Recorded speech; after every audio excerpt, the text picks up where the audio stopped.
We're in Afghanistan as we were in Germany post-World War II. That is, for at least a half a century.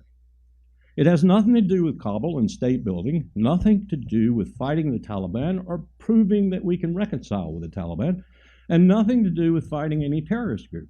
It has everything to do with three primary strategic objectives. And I really, as a military officer, as a professional, I don't necessarily object to these objectives, but I believe the American people probably ought to be told about them, and there ought to be a debate as to whether or not they want to spend their money on these objectives. First objective is to be in the place that Donald Rumsfeld discovered was the most difficult country in the world to get military power into in 2001, and take my word for it, it is. Look at it on a map and leave it there, because it is the only hard power the United States has that sits proximate to the Central Base Road Initiative of China that runs across Central Asia.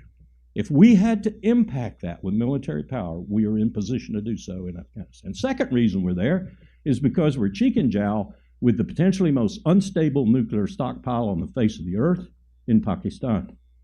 We want to be able to leap on that stockpile and stabilize it if necessary. And the third reason we're there is because there are 20 million Uyghurs, and if the CIA has to mount an operation using those Uyghurs, as Erdogan has done in Turkey against Assad, there are 20,000 of them in Idlib in Syria right now.